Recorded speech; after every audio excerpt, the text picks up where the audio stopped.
Yeah, guys, we see a series is the Iranian, U.S., Israeli, and Iranian war conflict is not classified as a war yet, but it's conflict as of now.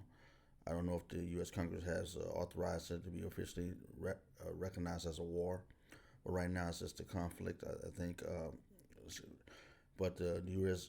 really is moving forward in this upsurge of their air defenses and weaponry, pulling out now to 24 to 30 ships on the sea, hitting a lot of their air commands, their space equivalent of their space command to the versus the U.S. They hit that target and reduced it down from 83 to 90% capability.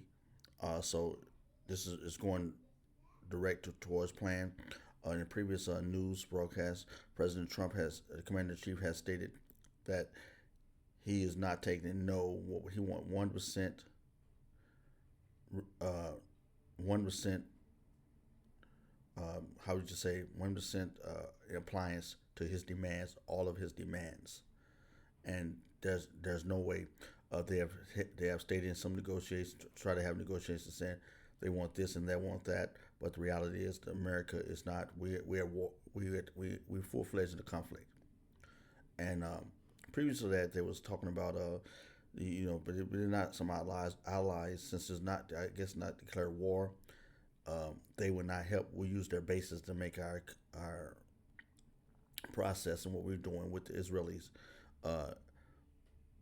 smoother. So recently, we just got Diego Garcia, which cuts the airtime flight down to half, so we get our bombers and stuff over there faster, and have a faster response. So this is helping us because before UK would not let us do it due to the fact that it was not a war, and due to international laws, they can't get involved unless it's a war and it's declared, and unless the other opposing person has attacked. And since they have attacked Israel and other places of call, now I guess we ask them again, can we use your base in support of our this effort? And they say yes this time, since the Iran has shot missiles off and everything, and actually did some damage. They are now allowing that through international law. So now like I said previously, we cut down our time frame to have, now that we have Diego Garcia open up to us in the Indian Ocean. So therefore, it's going to be a faster track. So everything moving forward now, and we have intensified the bombings, the air defense. Everything has been intensified. Now they want to seems to be they want to make deals. But let's hear what they got to say right now. Yeah, it's amazing, guys. Just the last 72 hours, America's bomber force has struck nearly 200 targets deep inside of Iran, including U.S. B-2 bombers dropped dozens of 2,000-pound penetrator bombs targeting deeply buried ballistic missile launchers. Notably, we've also struck Iran's equivalent of Space Command, which degrades their ability to threaten Americans. Compared to where we were at start, ballistic missile attacks have decreased by 90% since day one. Drone attacks have decreased by 83% since day one. And Jennifer Griffins has more from Washington. Hi, Jennifer. Hi, Dana. Well, Secretary Hegseth visited CENTCOM headquarters in Tampa yesterday and spent several hours in the Operations Center getting a brief from Admiral Brad Cooper, who is the CENTCOM commander overseeing this complicated and integrated operation using land, air, and sea forces.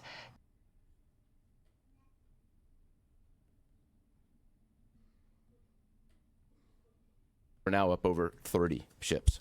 Secretary Hegseth said the amount of U.S. air power over Iran is about to surge dramatically, in part due to being able to base the B-52 and other heavy bomber strike aircraft on British bases like Diego Garcia and in the Indian Ocean and Fairford in the U.K., cutting the flying distance from the U.S. to Iran in half. It was unfortunate that the Brits didn't, from day one, say, hey, go ahead and have access, but we got there. We got there, and that's now part of the way that we're operationalizing bomber runs. And that's part of when we say more to come, it's more fighter squadrons, it's more capabilities, it's more defensive capabilities, and it's more bomber pulses more frequently. According to the British Constitution, the UK is not allowed to participate in a preemptive strike or war of choice unless there is an imminent threat. Once Iran began firing missiles at allies in the Middle East in its initial response, legally the UK could offer its bases as part of its responsibilities under collective defense agreements. The UK granted permission for the US to use its bases on Sunday within 24 hours of being asked. Dana? All right. Jennifer Griffin, thank you. So retired Brigadier General Rob Spaulding was a B-2 stealth bomber pilot. Extensive history in national security for the United States. It's great to have you with us, General. Thank you for joining us. You know, when you listen to Brad Cooper, the commander in charge, the admiral commander in charge right now, talk about how we have hit these targets, I think this has just been an extraordinary lesson in American capability for the American people watching all of this. Your thoughts? Well, it just demonstrates our ability to find, fix, and engage those targets and take them out. You know, the intelligence required, the mission planning, of course, the professionalism of the crews is absolutely paramount to doing this. And it demonstrates why the United States really has the only force in the world that's able to continuously, on a day-to-day basis, provide these kinds of effects. On in terms of ground forces. So let's play his soundbite and then follow it up if we can.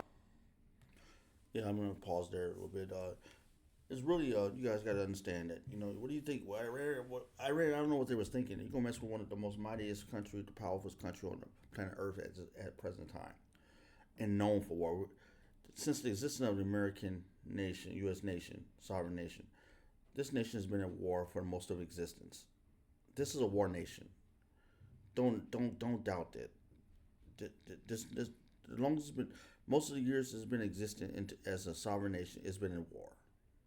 You're dealing with a war nation, man. This is the smallest nation on planet Earth, as far as it's not the smallest, but the youngest nation on planet Earth that's been around, and it has to compete with powers that's been here for thousands of years. It had to compete. It had to dominate. It had to overpower to get in this position. And you think this nation is not going to allow anything to overtake it or threaten it without retaliation, without direct consideration and force towards its goal?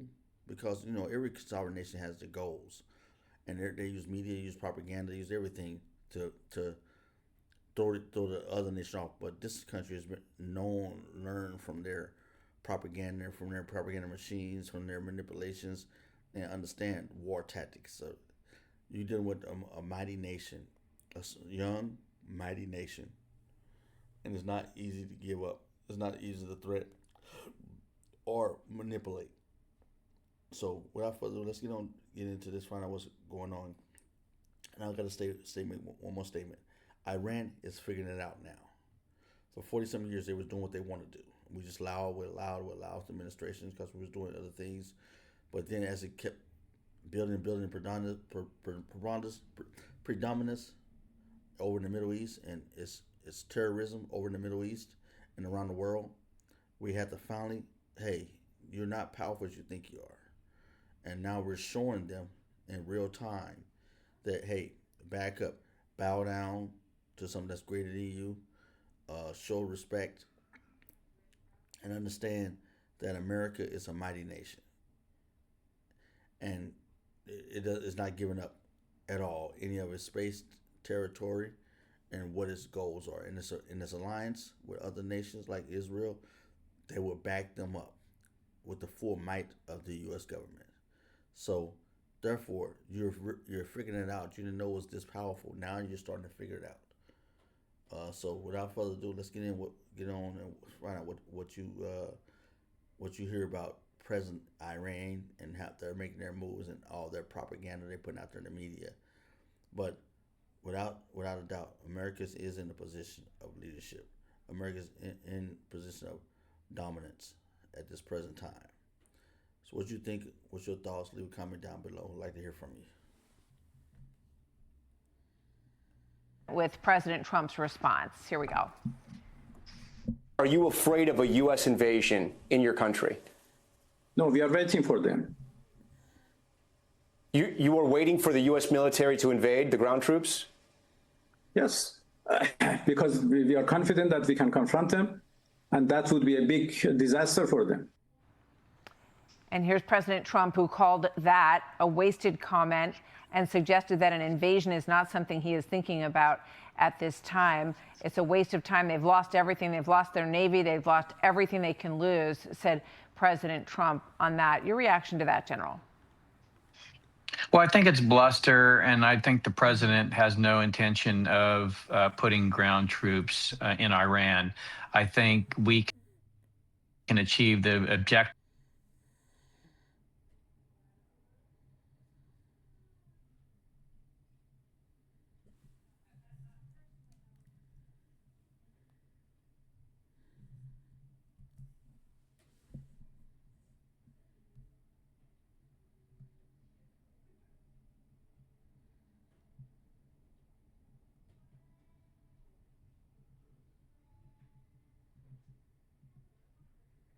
I think we could achieve our objective without even entering any soldiers on foot soldiers on the ground. Without further ado, that's what this brigadier general is saying. We don't need to put soldiers out there to find 80 man-made bombs and get blown up for no reason. Man, we could lift them off the earth with just missiles and targeted missiles and infrastructure. And then we have so much technology to fly through there, where drones can go through there. We don't really need the major amount of soldiers that we used to use in war as of today. With today's technology and today's war campaigns, it's a whole different ball game, So let's find out what you got to say still. Leave a comment down below. I guess the question is how concerned are you about that, and how good are we at stopping them? They can be very autonomous. Well, I'm very concerned, and quite frankly, we have spent very little time and effort on hardening the country. We've been very focused on pushing forces away, but in terms of protecting the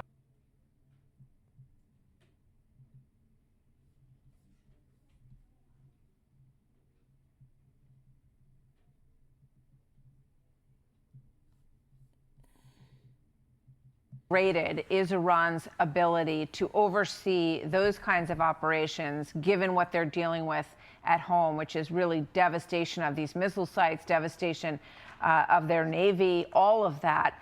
In terms of cyber command and the ability to do intelligence strikes, what's your assessment?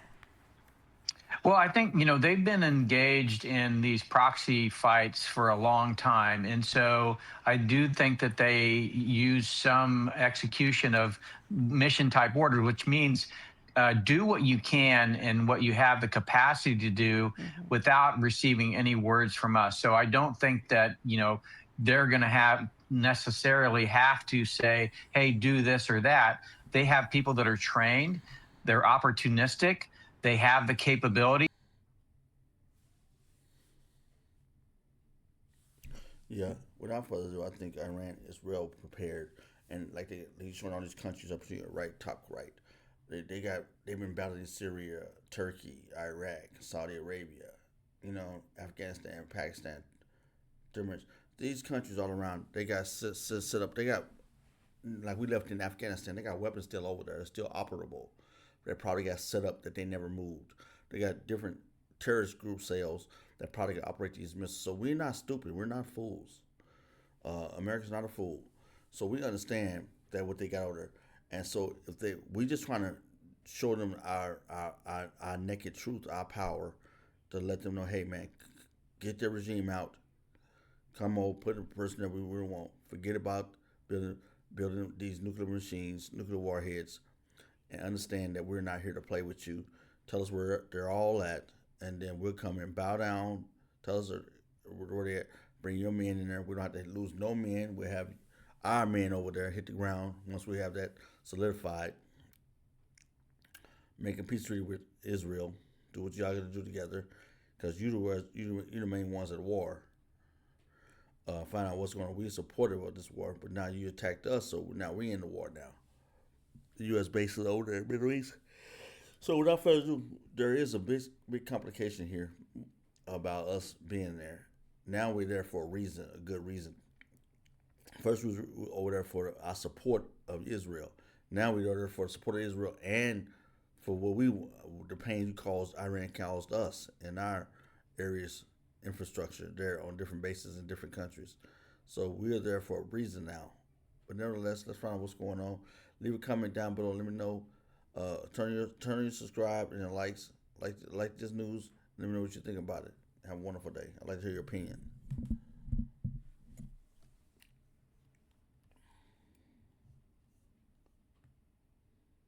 Yes, certainly the